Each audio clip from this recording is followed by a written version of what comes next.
She is the fastest under 20 woman in the world for 2024. And of course, with two gold medals at the World Under 20 Championships in Lima, Peru, Alana Reid comes away from her junior years as an accomplished young sprinter. Of course, what's next for the talented youngster? How was training for her first year as a professional? What have things been like? Competing in Paris as a member of Jamaica's Olympic team. And of course, what's her goals for 2025? So many questions. Welcome, everyone, to Out the Blocks here on SportsMax platforms. Yeah, so I'm Leighton Lever. Of course, you just heard from D Major. And of course, straight out the blocks, we are going to be bringing in the talented youngster from formerly of Heidel, now training in Florida along with some of the world's fastest athletes, is Alana Reid. Alana, thanks for joining us and congratulations on the double gold in Lima, Peru. You're welcome. Thank you for having me. All right, so let's start with the basic question. I wanted to start at Lima, but I want to go back a little bit to the Olympics, but we'll talk about Lima first. What was that experience like for you? I know it was very, very cold in Lima. What were your expectations in terms of performance, and did you meet those expectations in Lima? Well, honestly, I just told myself that it's my last World Juniors. I wanted to go out there with something that I can look back on. I did the same thing at Eastern Boys and Girls Championships. I just told myself that each time I'm stepping out of something, I want to leave with something that I can look back on. And I think I did fairly well. I'm pleased with the performance that I did. I was really happy to know that at the end of the day, even though I won the 100 meters, I still went out there and gave my best effort to let the relay team come across and get a medal, just to feel how it feels to be on the podium. So it was really good besides from the cold conditions, but nevertheless, I just went out there and gave up my best. There are people who are saying that they were probably expecting you to break 11 seconds. I mean, not me, because I know this is your first year as a pro, and the transition period is not as seamless as people seem to think it is. But were the conditions a factor in terms of the times that you ran on there? Honestly, no, I just went out there and gave my best. I did what I needed to do just to qualify to the rounds and just to come out on top. I think I did fairly well, and as I said once again, I'm pleased with my performance. There you go. But so talk to me about the relay, though. The relay was kind of a touch and go, because there was a point when the USA were actually leading that race, but then when you got the button, eventually you pull away from the field and won. To say handsomely would be an understatement. There are many who thought that you probably took your foot off the gas down the stretch. Was that the case for you? Honestly, no. I really didn't see that the US messed up, honestly, because I was just focusing on getting the button from Brenna and running to the line. But at the end of the day, I told myself that, hey, I really want a medal, and I want the girls to feel how it feels to be out there on the podium and hearing the anthem play, and to be out there with a medal around the neck. So I just gave and I did enough that I needed to do. And I think we did fairly well for a team that had a little bit of challenges with who to put on one leg. I think we went out there and gave up our best. What was that challenge like? I mean, the setup looked pretty normal to me. Was there an idea that things could have been different in terms of the setup? Well, yes, but two persons that were on the relay team, they had the 200 the same day we had the relay. So we kind of had to strategize the team a bit just to help them out and not give them too much pressure, because they had their races before. So I think the way how the team was set up was pretty fair, and I think everybody gave up their best. So, so this is of course, obviously your last year as a junior, and you ended, of course, with two gold medals. I don't think you could have asked for a better ending. But overall, what was the year like for you as your first year as a pro, training abroad, training away from your family, training with, Shakari and Tanisha Terry and, some of the world's best sprinters? What was that experience like for you? It was a really great season for me, besides from my uncle passing in April. I really Condolences. had my moments when I broke down in training. I couldn't train, couldn't eat, couldn't sleep. But nevertheless, my training partners, Shakari, TT, Courtney, Kenny, everybody on the team, they stood there for me and then made sure to tell me that, hey, if they can do it, I can do it. So they were really my rock, not to mention my parents, my coach, my previous coach, Mr. Bennett, the Heidel students. They were really there for me in my time of grief. So I just used that to push forward and told myself that, hey, if they can come out here and give up the best on a bad day, then I can do the same. So I just used my uncle's passing to motivate me to make it an Olympic team and to go into World Juniors and coming out on top. Yeah, of course, training with a world champion from the year before in Chakari, and of course Tanisha Terry, who won gold in the 4x1 for the US. you know, can you share what some of those exchanges were like between all of you in terms of, you know, what you would have learned from them or what they could have learned from you in terms of, you know, the progress that you're intending to make as a professional athlete? I would say that they teach me to never doubt myself. I know that when I ran my first race in Miramar, if I'm sure, I slipped and I think I ran 11:6, and I was really disappointed. And Shakari called me and she said, "Hey, it's not the end of the world. You have so much more meets coming up. Don't let this one break you." And I told myself from that day that, hey, if I make one mistake, then it's not the end of the world. It's just something to pick up and brush off where I left off and come back again. And I really use those words to motivate me. As I said, I'm the youngest one in the camp. And sometimes I'm there and I really don't remember that because that's how they just be around me. You know, bond as a family. If someone's hurt, then everyone looks out for you. They're really patient with me as well. And I really have times in training where I might not be doing stuff correct. And they'll be like, they'll pull me aside and they'll be like, okay, this is what you're not doing correct, try to do this. And at the end of the day, even though we're representing different countries, they make sure that at the end of the day, we're still one. They try to help out whenever they can. And it's something that I'm really grateful for. Well, congrats again, Alana. You know, and condolences, you know, on the passing of your uncle as well. But let's put something to, I mean, Leighton asked the question I was going to ask just now. But anyway, let's put something to rest, Alana. You said the environment that you're in now, the camp that you're in now, it's like a family, it's a family atmosphere, regardless of the USA-Jamaica rivalry. You're saying, because we want to put this to rest, because I see a lot of things online, you know, people have a lot of things to say, but I want you to put that to rest, to explain to the fans, you know, and the spectators what it is really like in that camp. Is it a family kind of atmosphere, or is there tension? It's like a family. They all know that I'm away from home. They know that I don't live with my parents. It's just me only. So they really are there for me. I have days when I just moved there, and I would say I was homesick, and there was never a day that one teammate was not at my apartment. They made sure that I was good. Anything that I needed, they brought breakfast, you know, anything that they could do, they would do for me. They checked on me 24/7. If they were passing to go to training on the way back, they would stop, check on me, make sure that I'm okay.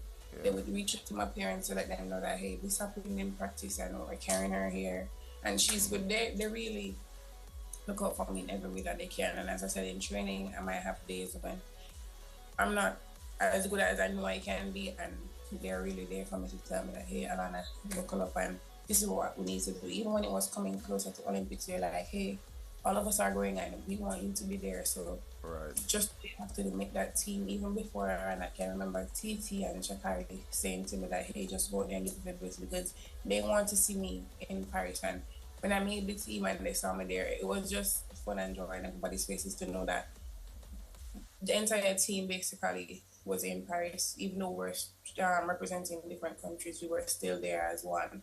Even on the warm-up track, we'd do our workouts, and after that, we'd be there smiling, exchanging things. We're just the same family. Even in the village, wonderful. And they're like, okay, we're going to this restaurant. Do you want to come? Like, they don't leave me out of anything. And that's something that I really appreciate, to know that even though I'm away from home, I feel like I have a home where I am. So it's something that I really look up to, and I really appreciate to know that even though I'm away from my parents, I still have that family bond around me. Really happy to hear that, Alana. So the naysayers are here, you heard it here first, out the blocks. It is a family atmosphere, so we can stop the negative comments. Now listen, Alana, what is it like physically, the physical aspect of being a professional now? Is it worse than you anticipated, or is it, you know, manageable, like you would say? What would you say? I would say at the start, I think it was a bit rocky, just adjusting from just leaving to high school to the professional ranks. But now I think it's something that manageable for me. It's just for me to, you know, stay focused. I know that, hey, I have certain dreams that I want to accomplish. One of them was to going to the Olympics. I did that. So now it's just for me to go back to the drawing board, stay focused in training, do what I have to do, and come back out and do my best. So that's what I'm really focusing on right now. What's it like training with Dennis Green, the Green Machine? Alana?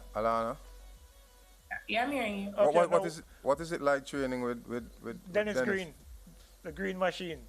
Oh, then it's really good. As I said, I'm the youngest one there, and he makes me feel very loved. I can say that. he's always there for us to step out of the way. If we need anything, he's always there to willing to correct us. For example, training might end at 1 and he sit out there until 3 or until it gets dark. Just showing him videos and clips of him training, trying to fix things, trying to do as much as he can to help you to be a better athlete and a better person out there. He's not only a coach, but I would say he's a father to all of us out there. When we're out there, we can always go to him and ask him for help. If we're going through something, we can always speak to him. So as I said, it's really nice to have that family and that coach and father figure out there with us at the track each year. I know that everybody on the team appreciates what he has done for us also. Paris was an experience for you. We've heard that, you know, of course, being a member of the Jamaican team. But we heard that you had before we even get to the performances in terms of competing on the track, you had a run-in with some security personnel in Paris, we were hearing. Yes. What was that like for you? What was that? It was really traumatizing. Up to today's day, I am afraid of security. If I go somewhere and I see a security, I'm not going inside.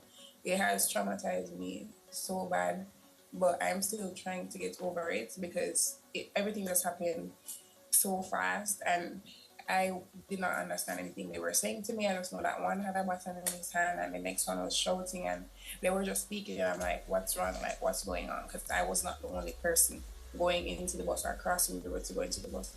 You had the Indian people on the side and you had some people from different countries going the same way I was going. So I was really shocked to know that, hey, he has the baton and they were talking and I'm not understanding everything. But as I said, it's really traumatizing and it's something that really scared me. Yeah, how was it eventually resolved? I wouldn't say it was resolved because when it happened, I just didn't know what to do. So when they went away, I just started laughing because I didn't know what to do.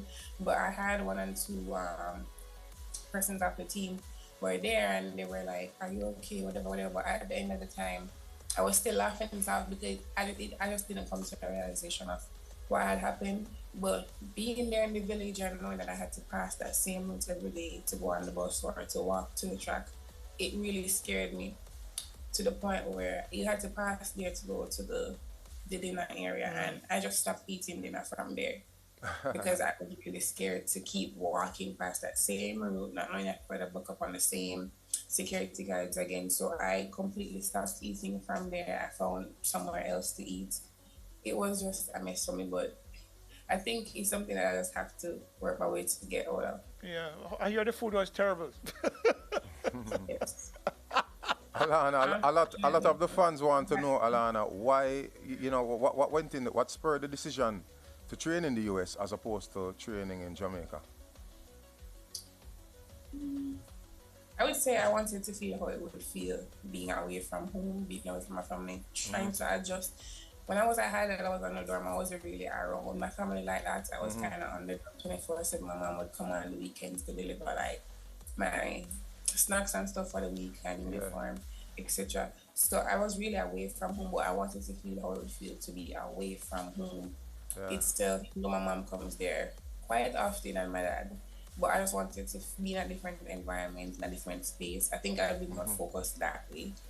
Being in probably a camp where I really don't know much people. Because when I go to training, I just train, leave, and that's it. They might go out on weekends and I'm like, no, I'm not coming, I'm just locked away. And they'll be like, you be in the house 24/7. But I think that's what was best for me, just to get away from home. I think I would be more focused that way. But there are a lot of fun things to do in Orlando. I really don't really. I live probably 8 minutes from where we train, and as soon as training is finished, I'm gone home. They'll be like, okay, we're going to bowling, and I'll turn my phone off and I'll just go to sleep because I just don't want to leave the house. Big up to moms, by the way, Alana. I think she's your biggest support system. Yes. She don't miss none of your track meets. I would see her, come in the stadium and hold her little seat, and she does not miss. How is she managing now the distance? Well, I didn't say she has her times when she really breaks down because she used to being around 24/7. Yeah. So each meet I have to be telling her that, hey, the meet is on this day. And she'll be like, okay, she's going to find a ticket. And sometimes she's like, oh, I'm not coming. And as soon as I run and see her, I'm like, didn't you say you weren't coming? Oh, wow. So she finds her way to be there. My little brother now, he's going to JC and he does track and football. So I really don't know how she's going to manage between both of us. But I know that she'll find a way to be there because she's always there for both of us. Wonderful. So tell me, Alana, stepping on the track for the first time in Paris, what was that feeling like for you? I mean, everybody wants to, every professional athlete wants to compete at the Olympic Games. At 19, you're stepping on the track in Paris, the purple track in Paris for the first time. What was that experience like for you? It was a really good experience. Like going out there and seeing so much people in the crowd, I said this already, like I don't think I can ever be nervous for a race. If I run in front of so much people, I don't think there's anything I can be scared of anymore. But it was a really great feeling to know that that was on the top of my wish list for this year, and it really came through. And I just told myself that, hey, I'm here and I'm going to live in the moment. I'm going to do what I'm supposed to do what I was training to come out here. And when I think we went out there and we did really well. Yep. Not disagreeing with you that at all. I thought, I mean, notwithstanding the fact that there are injuries to Shelly and to Sharika, you know, what was that mood like though? I mean, given that the two biggest stars on the team were not 100%, they were not healthy and not available. It was a bit sad knowing that we know that the races would be more challenging, but nevertheless, it was a young team. We were not so familiar with each other, especially with the changes and so. But hey, we told ourselves that we'd go out there and give our best. And I think that the four ladies that went out there, I think we gave up our best. We did really good to come out there and place in the position that we were placed in, knowing that we didn't have two of the strongest persons that would be in the team. I think it's not that we went out there and we came in that position, and I think we really gave a good effort. Wonderful. Alana, the 2025 season, have you begun training yet for that season? And do you have plans for, you know, the indoor part of the season? I haven't begun training yet. I've been in Jamaica from June, probably 2 weeks before trials, I think, because I had my uncle's funeral starting. So I'm still currently in Jamaica. I haven't been back home. Okay. So I'm just waiting, you know, because I know that some of my teammates still have competition going on. So I'm just waiting, and then we'll get back for the training dates. And then I think I'll be back bigger and better this season. It's just something to stay focused. As I said, I really have a lot of stuff planned out, and I really have a lot of goals that I want to achieve and what I'm capable of doing. So I just want to stay focused and, you know, go back to the drawing board, fix what I need to fix, and come back better for next season. What are some of those goals that you've set for this season coming? I really told myself that I want to just focus on me, stop worrying. I think that's my biggest problem. I think I worry a lot. I worry about what's going to happen. And I really have to be telling myself that, hey, like, what's the best can happen? Like, sometimes I'm like, what's the worst that will happen? Or everything. I always think negative. So I think I'm really working on trying to be on the positive side. Like, think of what's going to happen. What's the best thing that can happen outside of our race? It's just something to stay focused. Being away from my family has really affected me a lot. And losing my uncle, he was like my father to me. He lives in my house. So being home now and not seeing him, it really hurts me a lot. But nevertheless, I told myself that he wouldn't want to see me out there winning. So I just have to do what I have to do. And I dedicated my race in Lima to him. So I just need to go back to the drawing board and focus on a few things. And I know that I'll be better for next season for sure. Now that you touch on that, Alana, a part that I think Jamaica, you know, neglects, a sports psychologist. Do you have a sports psychologist, you know, amongst the camp? Yes, I do. Okay. And you find that probably helps you a little bit? Yes, I do. I remember she's there 24/7. Okay. And you know, you can always send a message or give a call. So I really think that's what helps me a lot sometimes when I really go into that dark place. So I really give thanks to know that I have that person in my corner that I can always call or send a message, and they're always there to help. Okay.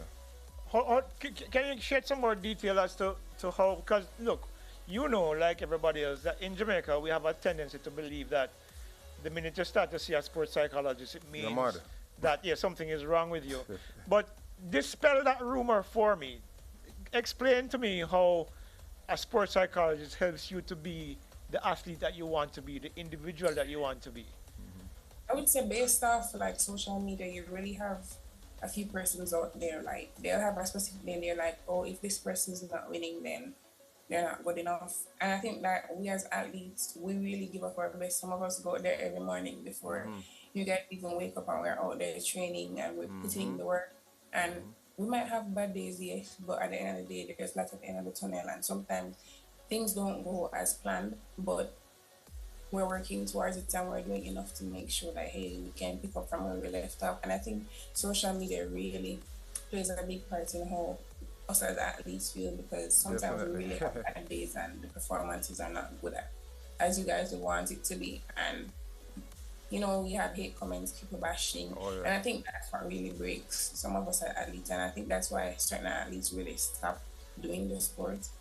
But as for me, I really use that lady out there to tell me that, hey, if you believe it, you can achieve it. And it's anything that you put your mind to, you can achieve. So I really use that as a source of motivation, and I really try my best not to read certain comments on social media, or like when the bloggers might post videos, I'll watch them, but I won't read the comments because I know reading them can put me in a place where I really don't want to be.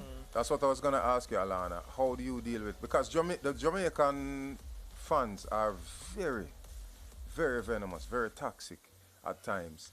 But you say you ensure that you don't read the comments and such, and that helps. Or you get off social media totally. Yeah, like that really helps me a lot. For instance, like if I run a race, I won't go on Twitter, I won't go on Instagram, and like I'll look at the pictures and I like them, but I won't read the comments, because at the end of the day, you have some people that really mean you good and some people that understand that, hey, every day's not a good day, but you have some people that if you're not winning, then you don't make any sense. And then that's when the comments start to come in, and that's when they start bashing you, or you're not good enough. So I really try not to read the comments. I just like the picture, and that's it.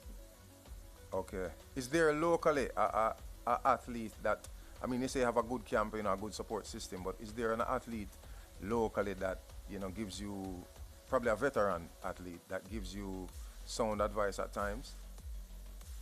I would say yes. I mean, probably the ones in my age group, I would say Minnie Russell, Ashley Williams, people like that. I don't speak up that much, but I know from time to time they put me aside and be like, hey, I know what you're capable of doing, and don't give up and stuff. I mean, my biggest motivation is Shelly. I really look up to Shelly a lot. I mean, just to see how she puts herself out there, how, as a mother, she's a mother, but at the end of the day, when it's track time, and she just focuses on what she needs to focus on at the right time. So I think I really use this as a great source of motivation, and I use that to tell me that, hey, if she can do so much stuff at once, then I'm capable of doing anything I put my mind to. Have you gotten any chance to speak with her though, sit and speak with Shelly? Honestly, no, but like from time to time when we might see each other, she'll give a word of advice or a hug, and sometimes that's what we really need. That really helps us sometimes, because sometimes us as athletes, we really have bad days, but when someone asks like, are you okay, like just asking how are you, or are you okay, or just giving a hug, sometimes that really makes things definitely. For real. In Paris though, were there any of the global stars that you would have liked to have met that you actually got a chance to meet? Not necessarily. I mean, I'm the type of person that I'll say hi. I won't be anything. So I would say hi, or sometimes I'd wave and they'll wave back. And sometimes it's just being polite. Sometimes you don't always have to wait for them to approach you. You can always, be polite. But I really like Talu. She's always there for me. She always makes sure that, hey, anywhere she see me, she'll give me a hug and she'll be like, are you okay? So she's always there for me, no matter if we finish training, she'll come and she'll help. Sometimes she's there and she'll be like, are you okay? Do you need water? And she's always there for us. So just to know that at the end of the day, we have people from different countries that really love us and are really there for us. It's something that I appreciate. Alana, what do you think your schedule will look like? Alana, Major asked you a while ago if you were planning to run indoors. I don't remember if you had responded to that part of it. But is indoor something part of what you might be thinking about next season, or even in the near future? Because, in the near future, I would say yes, but at the end of the day, I'll just have to go back to the drawing board. I mean, if I'm ready at the time, based off how training is progressing, I know that if I bring it to my coach, he'll probably allow it. But as for now, I'm just focusing on, preferably outdoors. But as I said, if I am fit and ready enough for indoors, then I know that he'll send me out there to do quite a few races.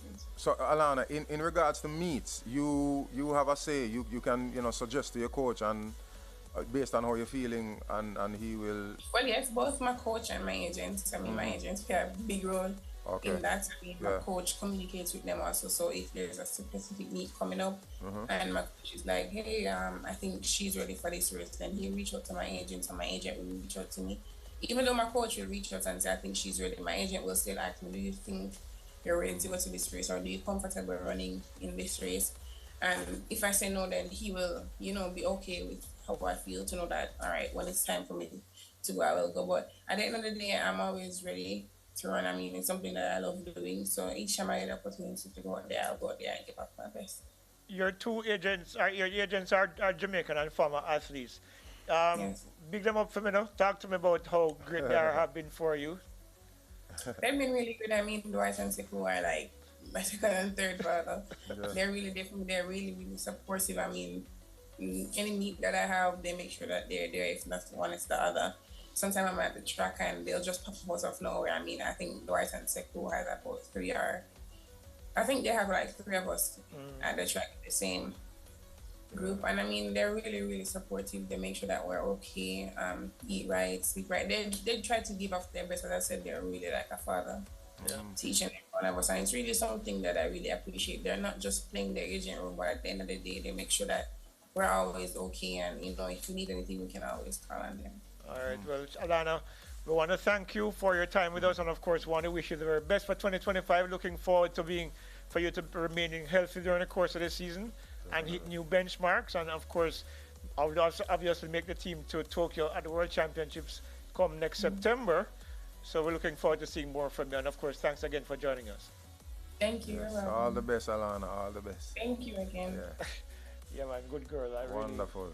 Really, one of the youngsters coming up who I really think that will successfully make the transition to the senior ranks. Of course, herself and people like Brianna Lister, and of course the Clayton twins have shown definitely the sides of the next generation of youngsters are coming through. Yeah. To walk on the shoulders of a Shelley and Fraser Price and Elaine Thompson, and of course Sharika Jackson. The current generation who's, I don't want to say on their way out, because I don't sound like I want to rush them out. No, mine Shelly vex with this. Yeah, for real, especially. However, listen to Alana, reason, she's catching on fast, and I love how she's blossoming. She's catching on fast to, the professional. I've always found her to be quite mature, and I remember I interviewed her after Champs, that final year at Champs, when she won on Rally 1092. Yeah. And I'd gone out to Heidel the day when Heidel was celebrating their success, their victory. And I had a chat with her for about 5 minutes or so, I think, or maybe a little longer. Yeah, man. Yeah. And I came away very impressed with her delivery, her maturity, and her awareness of what she's doing or what she's trying to accomplish. Indeed. And, she's one of those athletes, young athletes that I think others need to try to emulate. Because with the pressures that come of expectation, especially from the Jamaican public, if you don't have your head about you, you will lose your focus and you will spiral out of control and eventually lose yourself. And also to leave home at that age and go, in a big ocean like the United States, and to train and to still keep a level mind, and to train with world champions. I mean, admirable. The whole idea of training with a Shakara Richardson or a Tony Terry can be very intimidating. Very imposing, it's kudos to her, and of course looking forward to seeing great things from her in 2025. Yes, brother. Well, that's it for another episode of Out the Blocks. Of course, next week, hopefully, fingers crossed. You gonna talk it? No, not talking it yet. Okay. I don't want to jinx it. Yeah. But fingers crossed, we'll have somebody very special for you next week. We're waiting for that confirmation. We can give you a hint and tell you that the person is a gold medalist who has been celebrating. So God willing, we'll be able to have that Olympian on the show next week. So until then, this is Leighton Levy on behalf of D Major saying bye bye until next week on Out the Blocks. Bye bye.